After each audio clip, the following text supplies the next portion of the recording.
谁的电话？爸爸给我打的电话。爸爸？他跟你说什么？爸爸让我看着你们，不要给他丢脸。谁要你看了？哎，长青，你这个胸针真的是古董吗？是不是古董对我来说都不重要，重要的是，这是我外公留给我的纪念。沈氏集团的创始人沈振岳老先生是我们慈善基金的大力支持者。下面呢，我们就有请他的孙女沈氏集团沈长青小姐上台来给我们讲几句话，大家欢迎。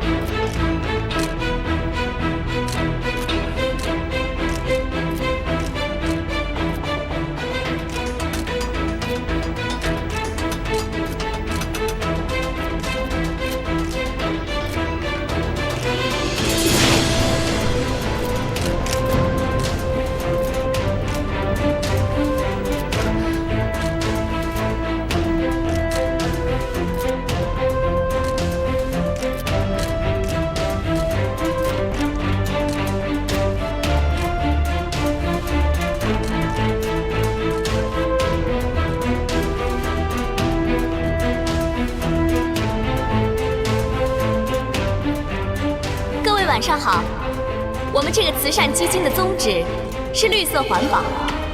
那环保是什么呢？有的人说它非常复杂，可是在我看来，它却很简单。就像我刚才的这条裙子一样，撕掉了一些不需要的东西，它不但没有影响它的美感，反而塑造了一个全新的我。其实环保就是简化我们的生活。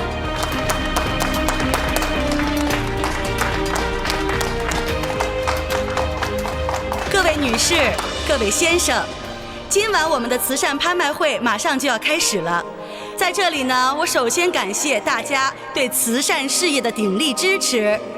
今天晚上，我们将现场拍卖大家所捐出的拍卖品，所得的善款全部捐给绿色地球基金会。我们有请拍卖师上场。接下来呢，我们将进行今天晚上第一次拍卖。我们拍卖的物品是由刘女士所捐赠的珍珠项链一副。好，请出价。我出3万。好，3万。有没有比3万更高的价格呢？3万5。3万5千元。还有没有比3万5千元更高的价格呢？4万。好，4万。4万第一次，4万第二次，4万第三次，成交。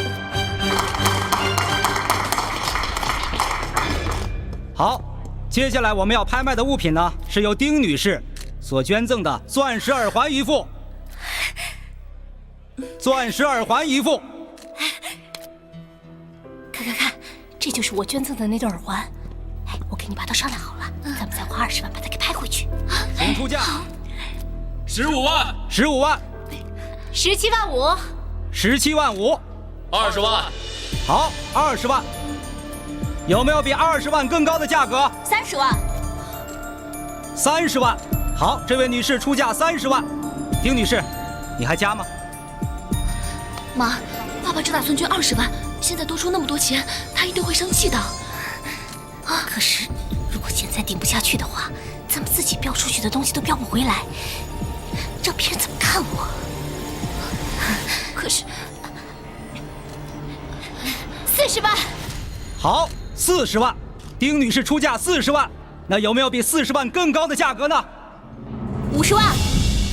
50万。哇，这位女孩子出价50万，看来我们这副耳环真的是非常吸引女士的。那有没有比50万更高的价格呢？妈，都已经50万了，算了，太多了。反正我们已经捐了东西，就算是做了善事了，行吗，妈啊？自己做不了主，出钱太多了，回去可没法交代，看他怎么办。我刚才还和人家说呢，你爸爸多么在意我，多么重视我。我现在连个几10万我都做不了主，人家怎么看我？长青啊，你说咱们沈氏集团连自己标的东西都拍不回来，是不是让人笑话？你说对不对啊？阿姨，这种事情我也不知道该怎么办。要不然的话，我给爸爸打电话吧。啊，你等一下。不，长青，不要给你爸爸打电话。你爸爸今天啊要会见重要的客人，不要打扰他。50万第一次55万，55万，丁女士出价55万58万，58万，60万，60万。丁女士果真是善心人呐，让我们大家给一些掌声。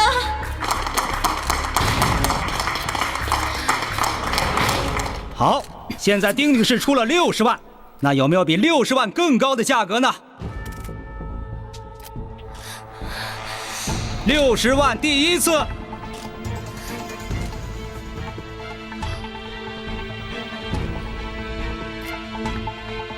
，60万，60万第二次，65万，65万，有没有比65万更高的价格，80万，成交。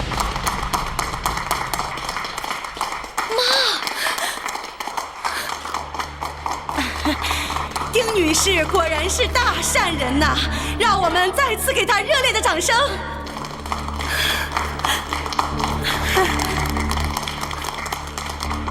本来我是很喜欢那副耳环，很想把它拍下来。笑一下。 60多万嘛，买自己喜欢的东西也是很划算的，而且呢还做了善事。不过呢，对方好像志在必得，君子不夺人所好，我就只好放弃了。相信丁女士也不会在意的。丁女士是不是啊？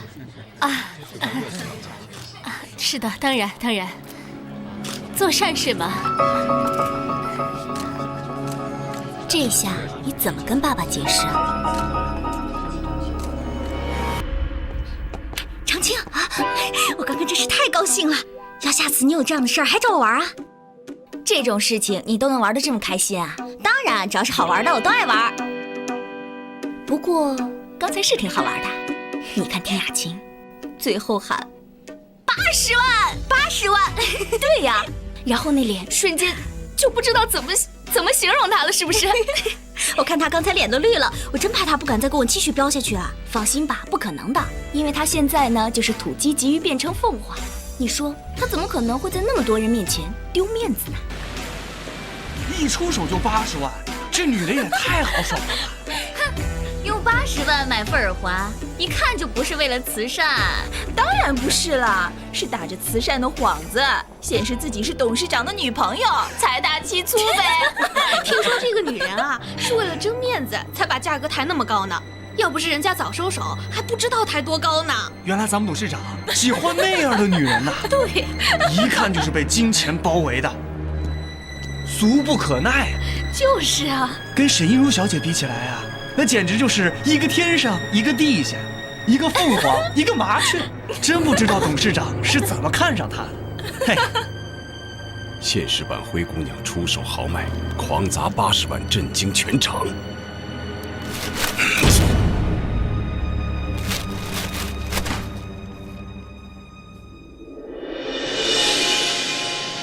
佳慧，那80万的事情，你爸爸现在已经知道了，他很生气。他现在让你和长青都回家里来。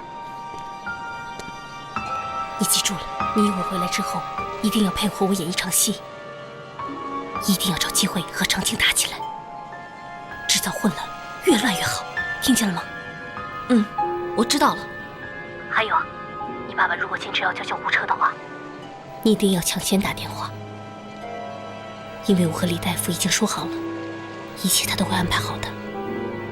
妈，你放心，我记住了，到时候我一定全力配合你。这个黑锅沈长清背定了。好，那就这样。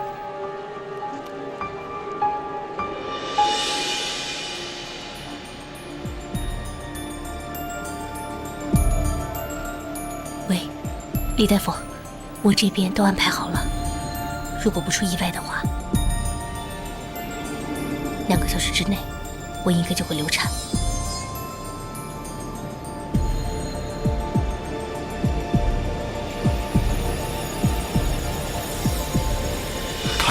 看看，啊，看看你们穿了些什么！我跟你们说过了，这就是个慈善晚会，穿得高雅得体就好了。你倒好，啊，你是怎么打扮的？打扮得这么奢华，这么俗气，你到底是去做慈善，还是去炫富的？长不长脑子呀？对不起，魏森，我真的不知道。爸爸，出什么事情了？对，还有你，长青。你自己看看。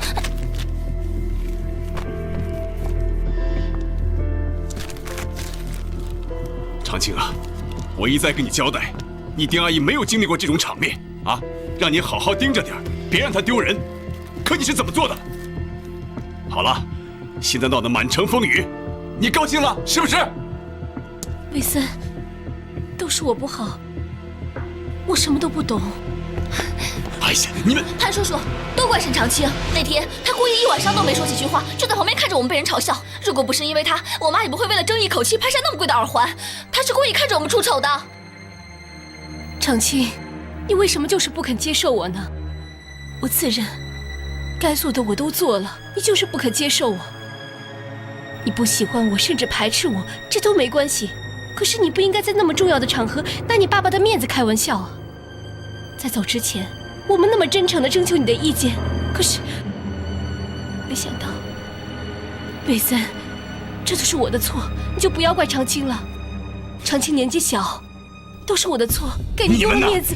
妈妈，不要自责，这件事怎么能怪你呢？你现在怀着弟弟，伤心过度了，对弟弟不好。雅青啊，对不起，刚才我太激动了，我不该对你发脾气的。啊，你没事吧？魏森，你就不要再怪长青了，他还小不懂事，这都是我的责任。啊，魏森，你不要怪他。你没想到，你小小年纪就学会了这套，背着爸爸欺负你的丁阿姨和你的姐姐。长青啊，你的眼里还有没有我这个爸爸呀？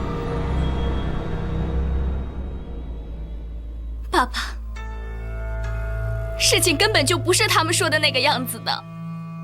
没错，在晚会之前，阿姨是问过我的意见，可是我让她听设计师的，设计师让她只戴项链，不要穿皮草。可是她又觉得那样子会丢面子，怕被别人瞧不起，她根本就没有听我的话。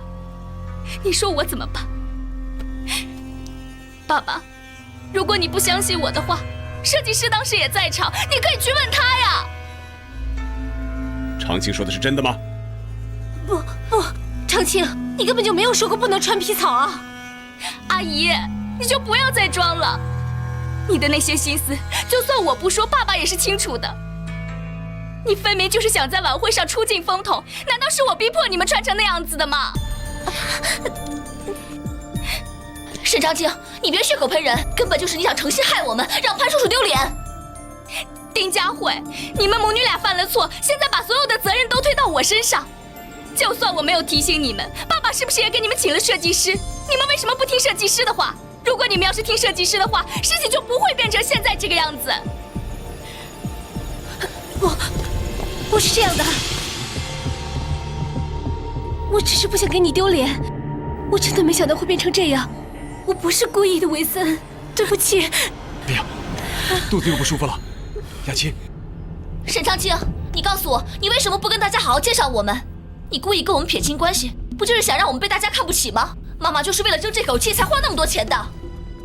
丁佳慧，你不要把所有的矛头都指向我，行不行？当时阿姨在竞拍的时候，我是不是说过要打电话问一下爸爸的？是阿姨不让我这么做的。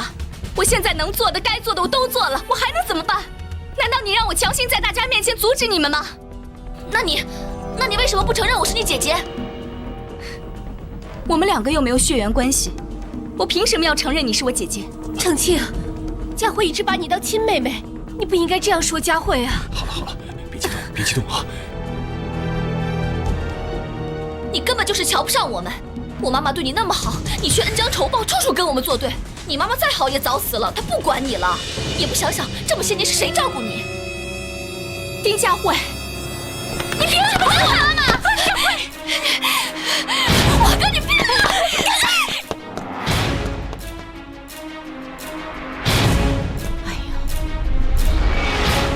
干什么？都住手！别打了！何清，这家伙别打了！你不要这样！我只想你别说我妈，让他欺负我！佳琪，沈长清，要不是你冲我来，你欺负我妈干什么？你明明知道我妈妈怀孕了，还替她肚子，你是不是怕我妈妈生下孩子来跟你争家产？妈妈，我说妈妈流血了！混账！佳琪，怎么办呢？佳琪，赶紧打电话给医生。好，我的腿！佳琪，沈长清，走开！我的心啊！佳琪，你怎么样？带我去医院找我的就知道了。好，马上，小心等。下，爸爸。急救课上老师说过，如果遇到这种情况的话，不能搬动病人，必须要打电话叫救护车。潘叔叔，你不要听他胡说，赶紧送妈妈去医院啊！爸爸，救护车！快，叫救护车！好，我现在马上就去。小心！不行，你不能去，我去打。谁知道你会搞什么鬼？佳琪，快带我去医院！佳琪。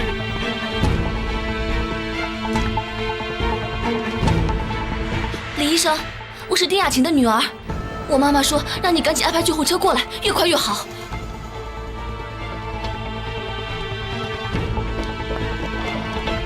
佳琪，再忍忍啊！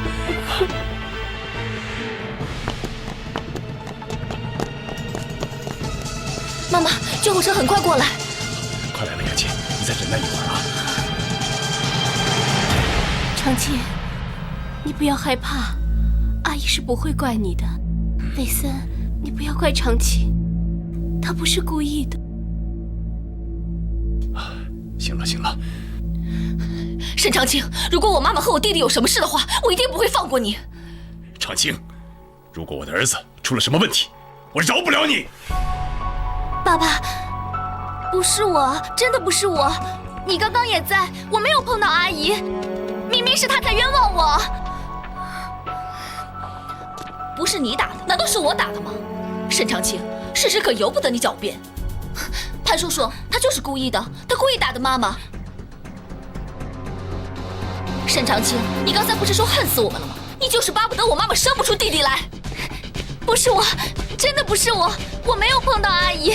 爸爸，长青，你别害怕，佳琪，你不要乱动，别乱动，好吗？阿姨是不会怪你的。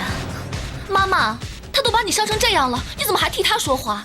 就是因为你一味的纵容她，对她太好，才会有今天的下场。潘叔叔，妈妈好不容易有了弟弟，长青实在是太狠毒了。医生来了。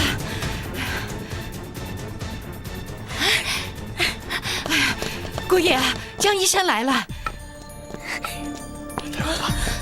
江爷爷，你来的正好，我阿姨怀孕了，然后她刚刚不小心摔倒了，流了好多血，你快救救我弟弟吧。是啊，江老先生，麻烦你了，快一点给他看一看吧。别着急啊。不要，我一会儿要去医院，我省得别人再给我看的话，再添出什么。佳琪，不知道你从哪里找了个老头子过来，我才不会让他给我妈妈看病呢。沈长清，你到底有什么样的目的啊？是不是不把我妈妈肚子里的孩子打下来就是不甘心啊？潘叔叔，不要相信他，不要让他找来的医生给妈妈看病，他一定没安好心。你闭嘴！你胡说什么？江老先生是中医院的老院长，要是他都没有办法，就没人能救你弟弟了。江老先生，你别介意，小孩子胡言乱语，您别计较，快给我太太看病吧。没事的，没事的。家伙，哎呦，怎么流那么多血？哎，我来看。雅琴，雅琴，你冷静一些。雅琴，雅琴，不要别人给我看！你别动了，你冷静一下，雅琴。阿姨，让我给你。如果是江爷爷帮你看病的话，你肚子里的孩子一定会没事的。是，是安太太，安太太，先让我给你把脉，这样对你的病情和安胎都有好处的。是啊，我求求你了啊！我不要，阿姨。雅琴，你冷静些。我要去医院。雅琴，佳慧，快过来帮忙！放开我！阿姨，你冷静点啊！佳慧，你胡闹什么？他说不要让他去找，不要！让姜老先生好好给你妈看一看。你冷静一点，阿姨。江爷爷，佳慧，你别再胡闹了！不要这样，佳慧！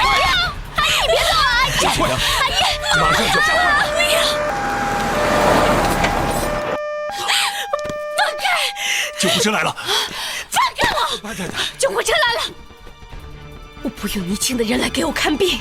佳慧，别再闹了！我要去医院，我要去医院！雅琴，太太，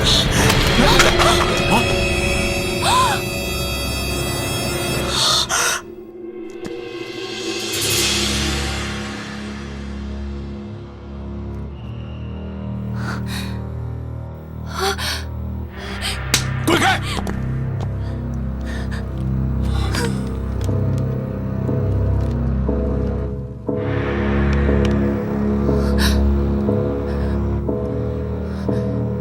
快！对不起，请问一下，病人在哪儿啊？病人？有把输血带藏在身上的病人吗？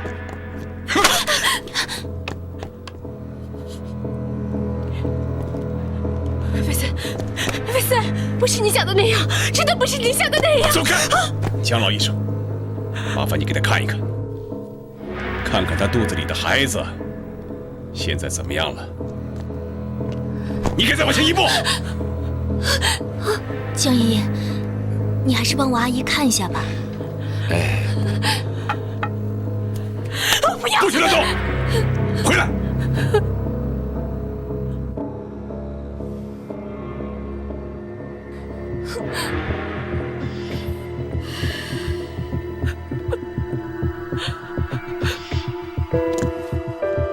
姜某才疏学浅，从丁女士的脉象里，我诊不出是喜脉，还是到医院做 B 超检查吧。请问这到底是怎么回事啊？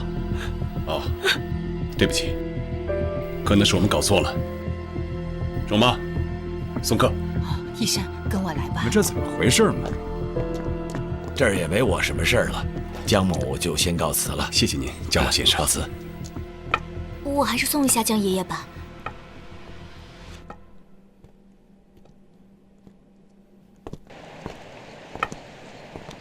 江爷爷，今天真的是太感谢您了，改天长青一定登门拜谢。孩子啊，你还记得你外公在世的时候，我经常跟他坐在那儿下象棋吗？当然记得啦，外公他棋品不太好，还经常毁棋。我既是你外公的私人医生，又是你外公的好朋友，你呀，是我看着长大的，在我心中，你就如同我的亲孙女一样。所以啊，即使我已经退休了，年纪这么大，还拄着拐杖，可是只要你叫我，我一定会赶来帮你。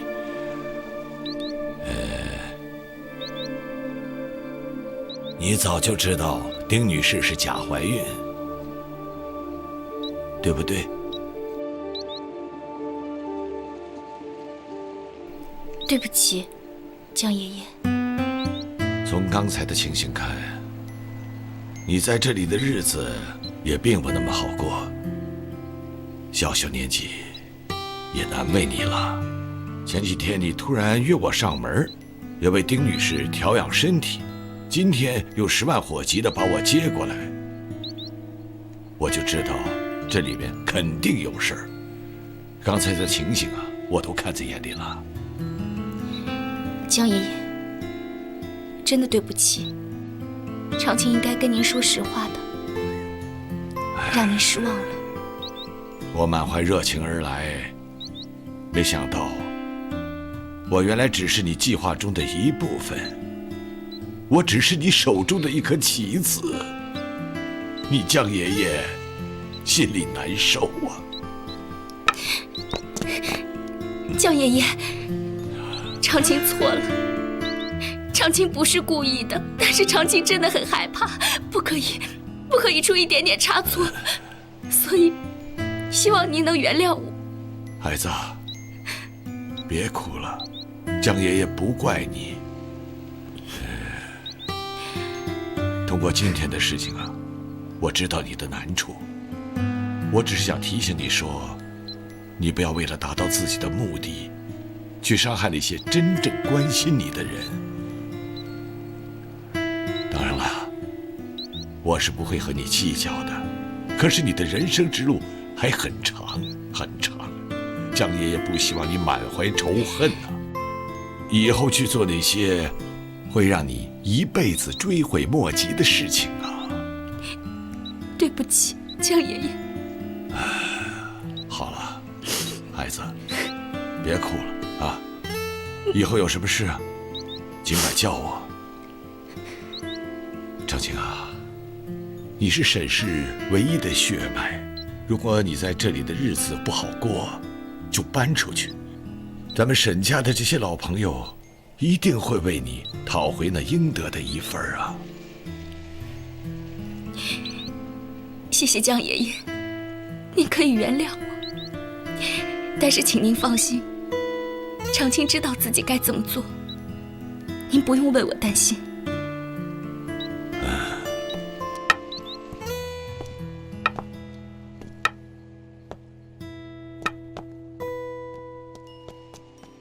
孩子，刚才实在是太险了，要不是你及时的让我把江医生请来，这后果就不堪设想了。容妈，等我进去以后，你赶紧给江爷爷打电话，让他马上过来一趟，千万不要耽误了。哎，小心点。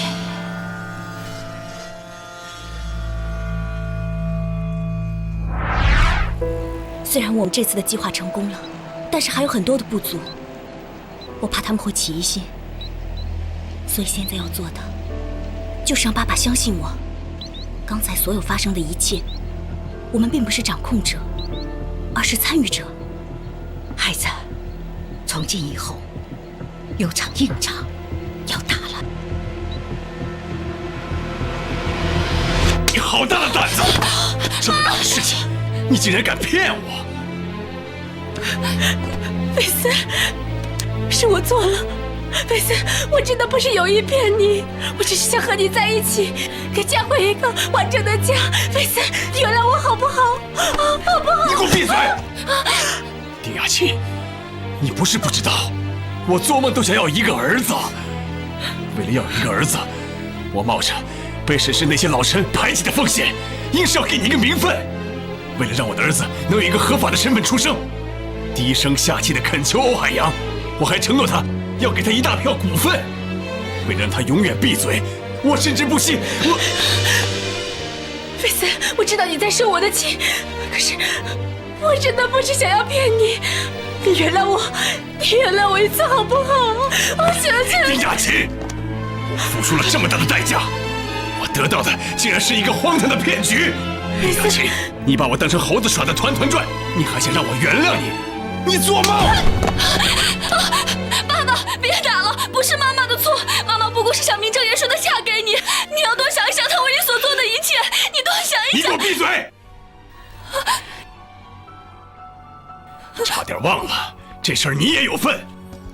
你们母女俩串通一气来骗我，啊！我还真的是小看你们了，没想到你们的胆子这么大，啊！我做错了事情，是我不对，是我对不起你。可是你不要让你的女儿沈长青给骗了，你女儿沈长青，她绝对没有你想的那么简单。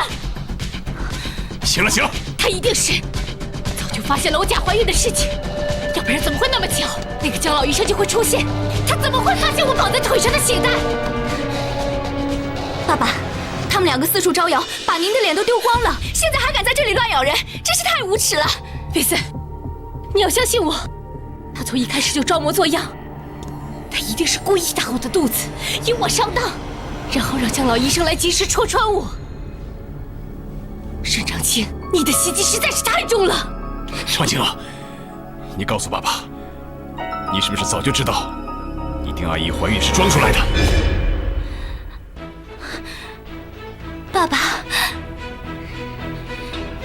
琴，你这个恶毒的女人，你明明就没有身孕，可是你却要欺骗我爸爸说你怀孕了，而且你为了掩盖这个谎言，你要把流产的事情推到我身上。幸好今天江爷爷来了，如果他要是没来的话，那我岂不是成了杀人凶手了？你真的是居心叵测，你太过分了！陈老清，你放开我！干什么？爸爸，他们两个欺负我，你每天都和他们在一起，你都不知道她假怀孕，我一天也见不了她几面，我怎么会知道呢？他们两个一定是怕你责骂，所以才怪到我的头上的。行。那江医生为什么来得这么及时啊？爸爸，我是你的女儿，你为什么不相信我，要相信这个坏女人？你要相信这个外人呢？我之前不是跟你说过吗？我要请江爷爷过来帮阿姨调养身体的，可是江爷爷一直没空。今天他突然打电话过来，我也不知道怎么会那么凑巧啊。没错，你前几天确实跟我说过这件事情。可是为什么我不知道？为什么我不知道啊？丁雅琴，你不要用你恶毒的小人之心来揣测别人。我之前是好心好意邀请江爷爷过来帮你调养身体，可是人家江爷爷德高望重，我是怕请不动他，所以才没有告诉你。回来之后发生了这么多事情，我哪有时间跟你说这些呢？你说都是巧合，世界上哪有那么多巧合的事儿？如果我早就知道你假怀孕的事情，我用得着现在才告诉爸爸吗？我一定会第一时间告诉他的。难不成我是能掐会算，知道你今天要陷害我？如果我早就有这种神机妙算的话，我一定不会让你们进我们家门的。无论如何，我也不相信今天的事和你没有半点关系。他早有计划，他早有预谋。行，你们要不就不相信我，要不就陷害我，我真的是受不了了。我不要再受这样的委屈，我要把这件事情告诉大家，让大家来评评理。长青，长青！哎呀，好了，爸爸相信你啊，你是爸爸的女儿，爸爸不相信你，还能相信谁呢？但是这件事情啊，可千万不能说出去啊！啊，长青，哎呀，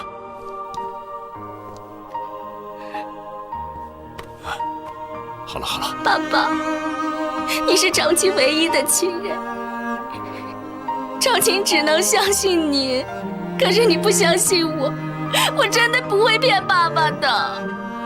好了，爸爸知道，你是爸爸的女儿，你怎么会跟爸爸作对呢？长青啊，乖，别难过了啊，爸爸不好，爸爸跟你道歉，好不好？你们两个给我滚回房间去！惠森，求你原谅我，你一定要原谅我！我不是想骗你，我就是太爱你，我不想失去你啊！我也是说一句假话天打雷劈。滚开！惠森，丁雅琴，我们的婚事吹了，但是，我暂时还不会赶你走，你别想多了。我这么做不是因为你，而是我丢不起这个人。惠森，只要我能和你在一起，我就是给你当佣人，给你当牛做马，我也愿意。还有，从今天开始，不许你再进我的房间。只要你肯给我机会，让我改正，什么条件我都答应。我一定会好好照顾你。我也让你知道我是真心爱你的，惠森，我不是想骗你。走开，丁雅琴，你少跟我来这套。你把我当猴子耍了一圈还不够，你还想骗我？我以后再也不会相信你的鬼话了。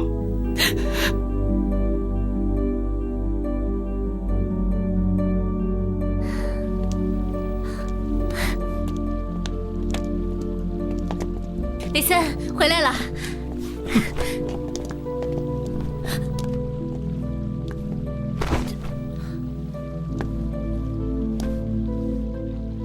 怎么了？是不是有什么不顺心的事啊？你别这样阴着个脸嘛，让人看上去怪害怕的啊。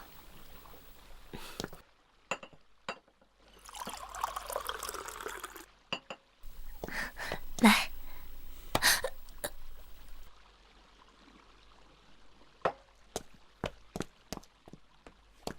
韦森，看我给你买了什么？这是限量版的袖扣，让我抢购了一对，你不知道花了多少钱呢？蠢货！除了胡乱花钱，你还会做什么？你花了80万，啊，拍了一副根本值不了几个钱的破耳环，还四处招摇，害得公司董事们召开临时董事会，集体讨伐我。对不起，魏森，我不知道事情会这么严重。自从我接任董事长以来，还是第一次遭到董事们的集体围剿。丁亚琴，这些都是拜你所赐啊！魏森，是我不好，我没想到给你带来这么大的麻烦，我当时是一时昏头了。不过，咱们这么大的公司，那80万不算什么的。哼，花了80万，赚了个砸公款为自己出风头的坏名声，还让全世界的人嘲笑我，嘲笑我潘贝森找了个爱显摆的蠢女人。好了，现在公司的董事们要求我自掏腰包拿出这80万来，这就是你干的好事。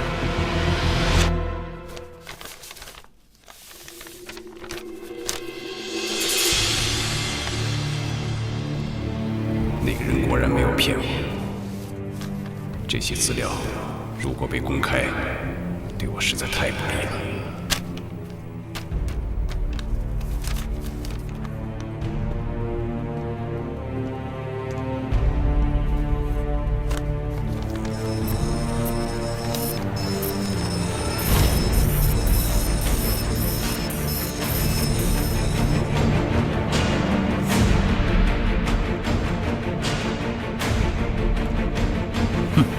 欧海洋，没想到你竟然调查我！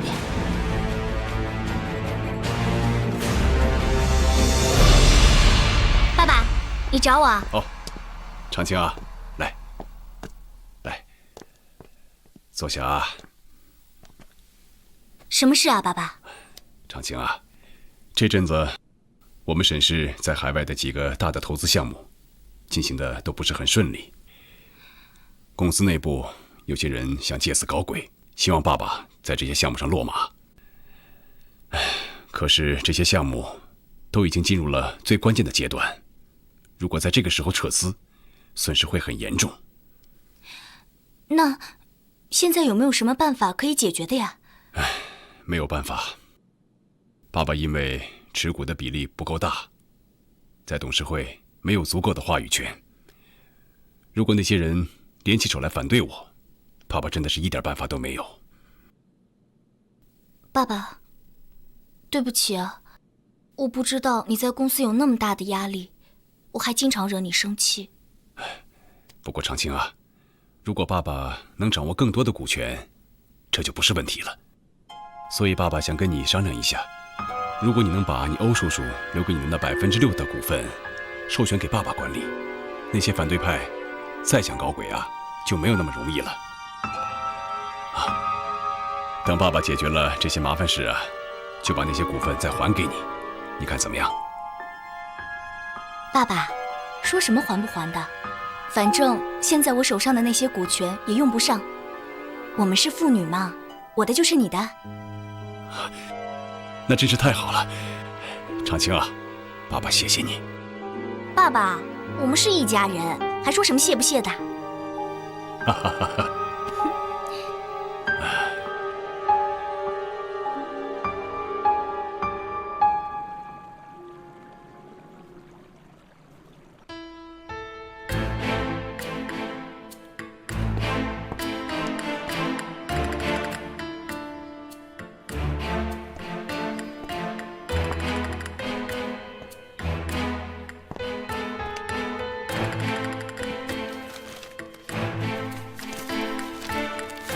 阿姨，你不是不喜欢看这些东西吗？怎么，你也想玩股票？难道我爸爸给你的钱不够花吗？我不喜欢财经报道，也不喜欢股票，可是我也得看，得学习，这样我跟那些富太太们在一起的时候，才有的可聊。是吗？沈长青，我出身不好，懂得也不多。可是同样的错误，我不会犯2次。你费尽心机的想破坏我和韦森的关系，你只是暂时得逞。我和韦森20多年的感情，不是你能够离间得了的。阿姨，那我也告诉你，只要有我沈长卿在一天，你就休想取代我妈妈的位置，成为沈家的女主人。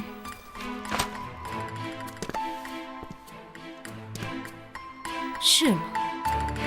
那我们就走着瞧吧。好啊。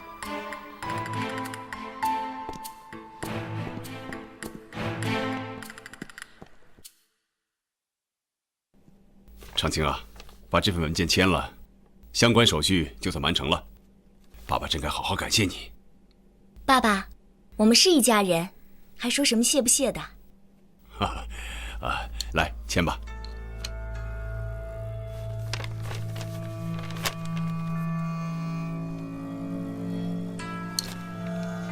哎呀，糟了！怎么了？潘总，沈小姐，实在对不起啊，今天这份文件里有份附属协议，我忘记带了。非常抱歉，今天这个授权协议啊，签不了了。哎呀，王律师啊，你怎么能这样呢？身为沈氏多年的特聘律师，怎么能够犯这种低级的错误呢？潘总，这都是我的错，实在抱歉。我知道您公务繁忙，我这就回去准备，下次保证不出任何纰漏。爸爸，咱们这次通知王叔叔也太匆忙了，难免会有一些疏漏，咱们下次签也不要紧的。是啊，王律师啊，是我太着急了，下次啊，我一定提早通知你。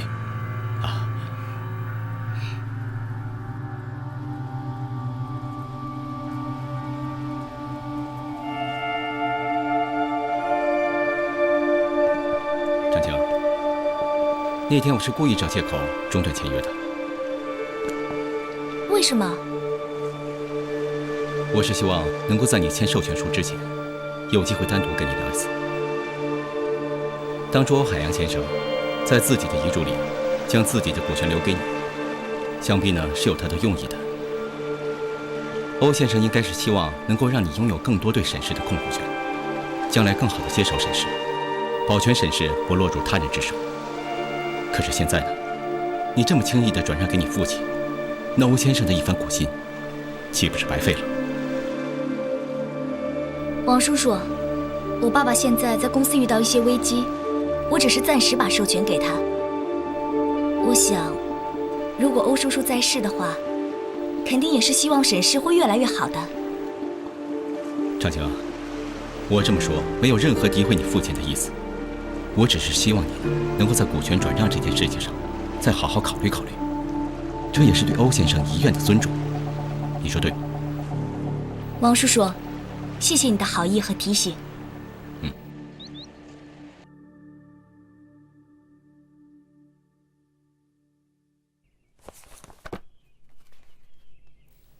来，长庆啊，吃早餐。容妈，我刚刚已经喝过一杯牛奶了，一点都不饿。牛奶怎么能当早餐呢？三餐之中啊，早餐是最重要的。不按时吃早餐呢，会闹胃病的。来，吃点早餐啊。好，好，好。您呀，总让我这么吃，总有一天会把我喂成猪的。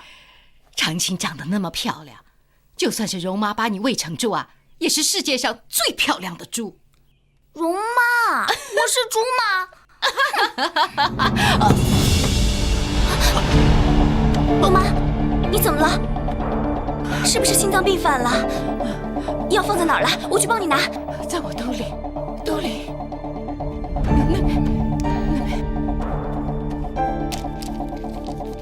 容妈，你坚持一下，来，慢点啊。怎么样？好点没有啊？容妈，容妈，你别吓我！你怎么了，容妈？容妈，你别吓我呀！容妈，我去叫救护车，你等一下，你坚持一下。容妈，好些了吗？好多了，你别瞎担心。黄叔叔，容妈她到底是怎么回事啊？容妈长期患有肺性心脏病，这次幸好及时发现，送到了医院，不然后果不堪设想。怎么会呢？容妈这些年一直在吃药，而且控制得非常好。可是最近，为什么这些药都没有效果了呢？要不然，我们给他换一些最好的药，医药费你不用担心，我来承担。依容妈现在的情况来看呢，光靠吃药控制，疗效恐怕不会太好，而且还会有危险的。那怎么办呢？需要住院治疗，出院之后呢，也得好好休息，不能过于操劳，更不能让她受刺激啊！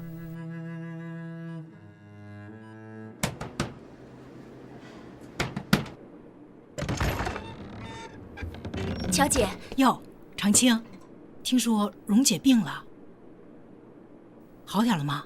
现在已经没事了。乔姐，我听说西红柿粥对心脏病人特别好，你教我做好不好？好啊，我想亲自做给容妈吃。哎，真是有心的孩子呀！来，进来。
潘伟森在新加坡注册了离岸公司，这3年多分多次把沈氏的资产转移到离岸公司，数额巨大。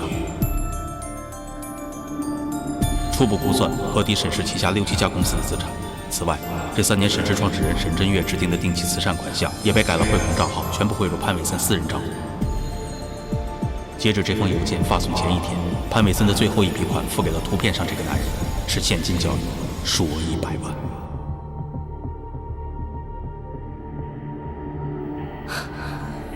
这个侧影怎么这么眼熟，像是在哪里见过？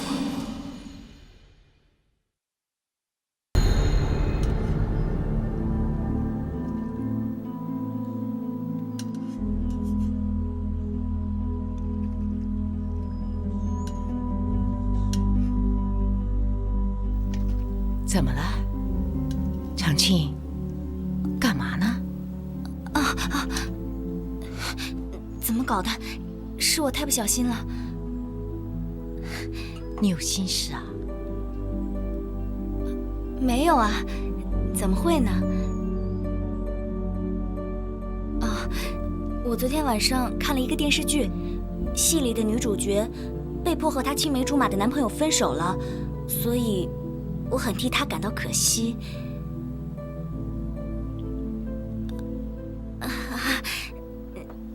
容妈，这可是我专门为你熬的西红柿粥，我听说这个粥对你的病情特别有帮助，我可是专门去找乔姐学的呢。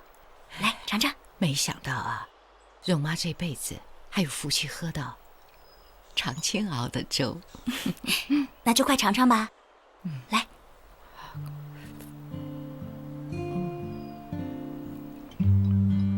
怎么样，味道还不错吧？好喝。好喝的话就多喝一点。容妈，你一定要好好养病，听医生的话，健健康康的。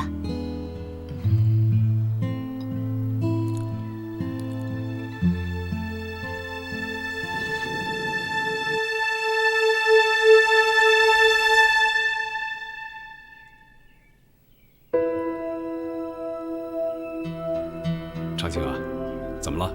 不舒服？没有，没什么胃口。长青啊，想吃什么？告诉阿才，让他给你做。你们慢慢吃，我吃好了。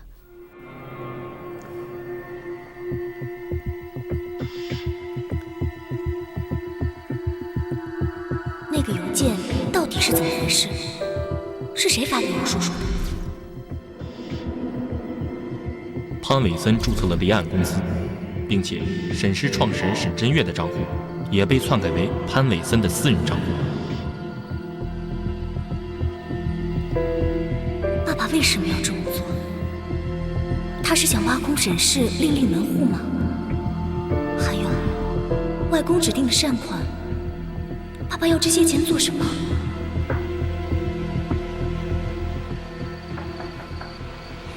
长青，你睡了吗？长青，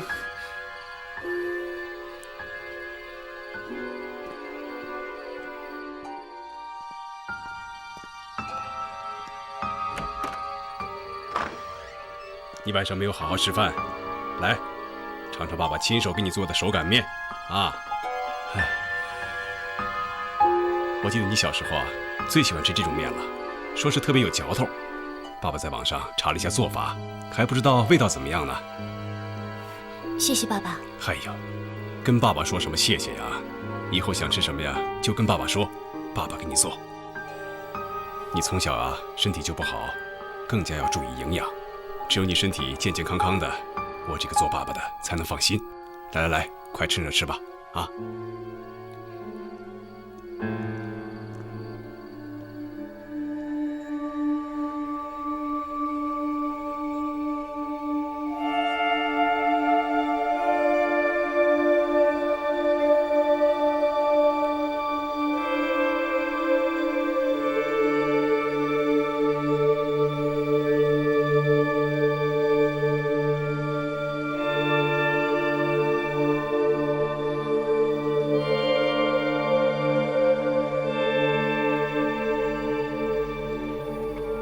什么是真，什么是假？那封邮件到底是谁发给欧叔叔的？我该不该相信？那些文件又是怎么回事？这个男人又是谁？爸爸为什么要给他那么多钱？邮件发送的前一天，那不就是欧叔叔死的当天吗？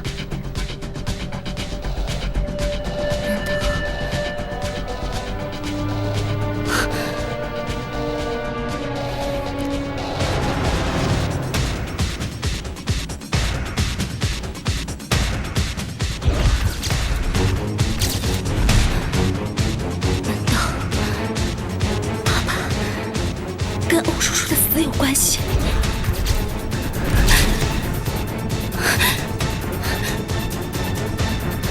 不可能，不可能是爸爸，一定不是。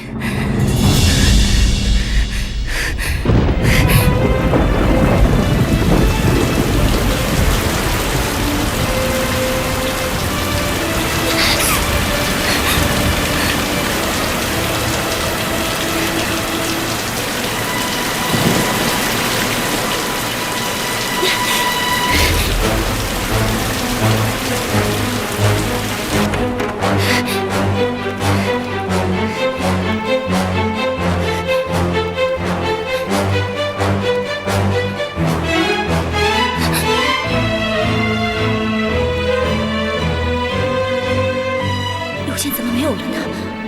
这是怎么回事啊？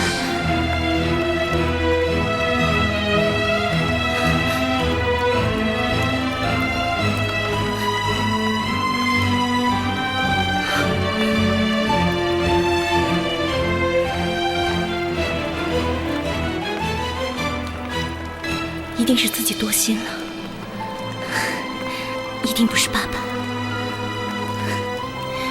沈长清，不要再疑神疑鬼了。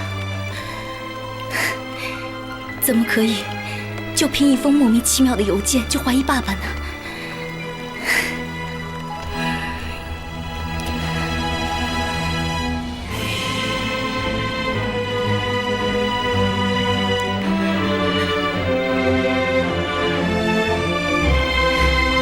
欧叔叔，不会是爸爸的，一定不是爸爸。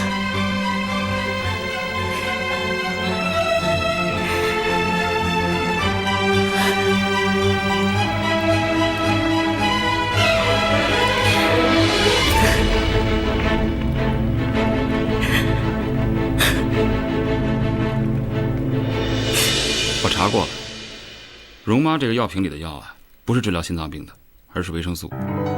从外观上看起来，大小和颜色很相似，如果不留意啊，很容易混淆。不可能啊！容妈虽然年纪大了，但是也不至于把维生素和她治疗心脏病的药给搞混了呀。这个的确是维生素片，你可以请人化验。怎么会这样？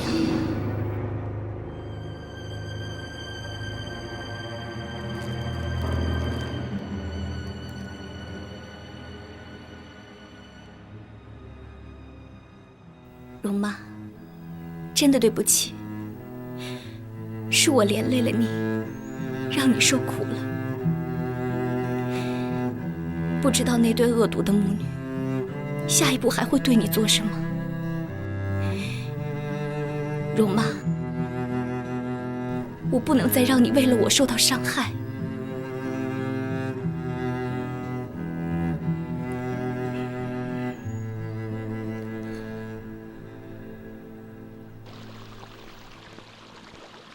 魏森回来了。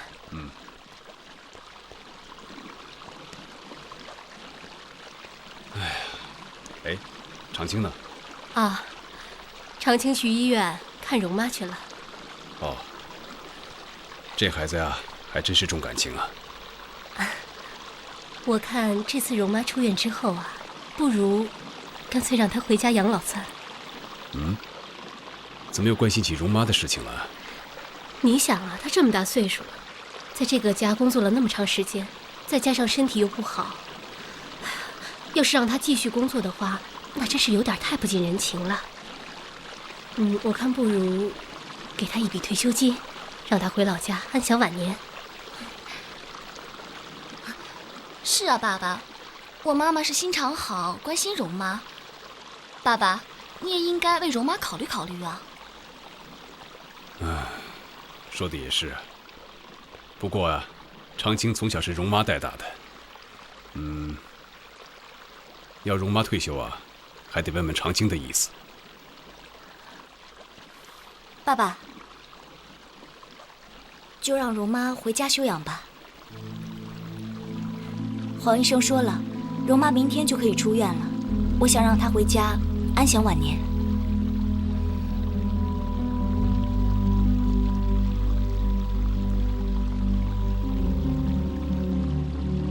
长青啊，你可是容妈一手带大的，她这一走，你舍得吗？舍不得，也得舍得啊。毕竟容妈现在年纪大了，身体也大不如从前了。更何况，黄医生也说了，出院以后需要静养，就让她回去吧。容妈对我们沈家也算是立下了汗马功劳了，让她回家休养也好。爸爸会付他双倍的工资，还有养病期间所有的医疗费、营养费，都由爸爸来出。嗨，你看你，又不是以后再也见不到容妈了。以后如果你想她的话，可以去乡下看她嘛。再说了，等容妈休养好了，可以让她再回来嘛。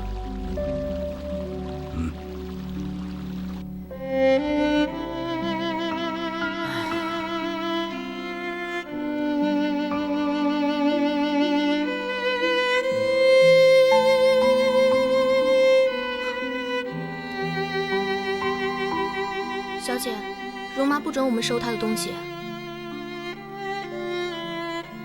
长青，容妈不能走，容妈一步也不能离开长青的。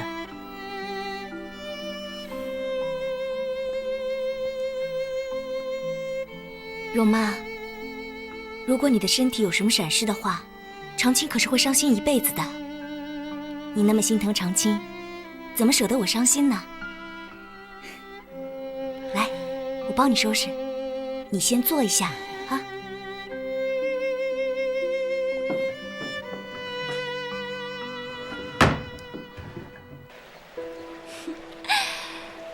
真是太好了！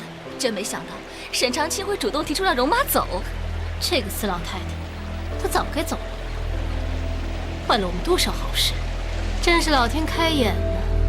等她走了以后，沈长青就一个人孤立无援了。哼，那事情可就好办多了。哼。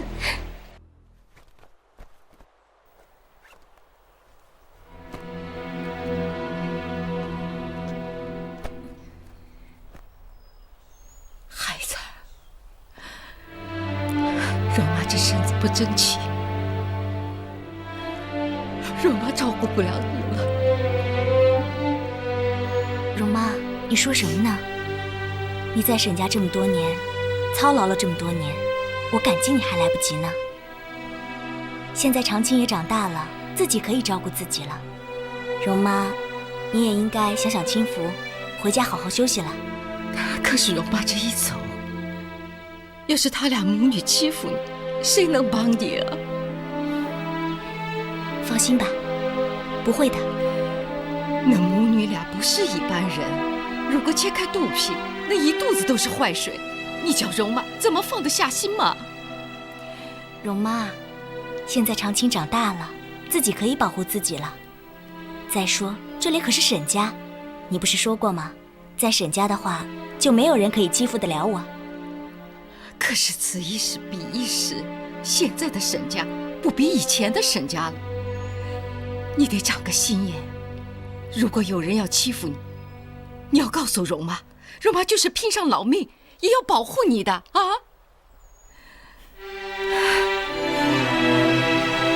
容妈，你也是啊。如果有什么事情的话，一定要告诉长青，长青也一定会为你撑腰的。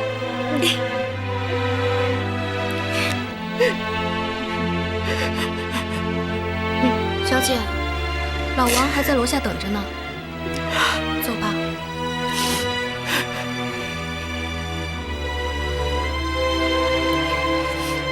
走吧。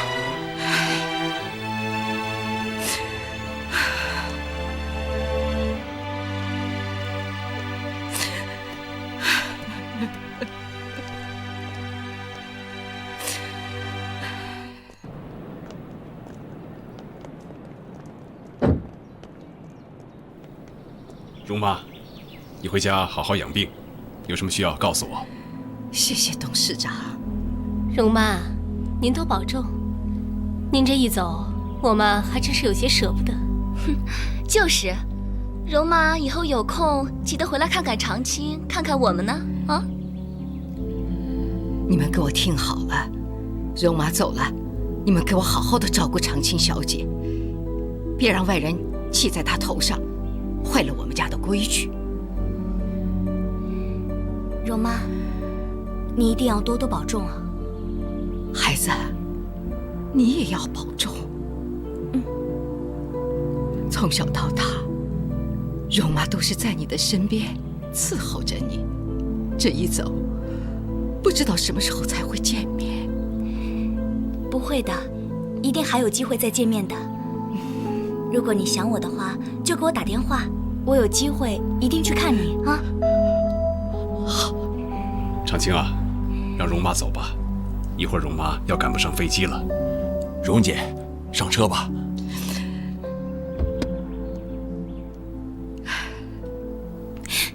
容妈，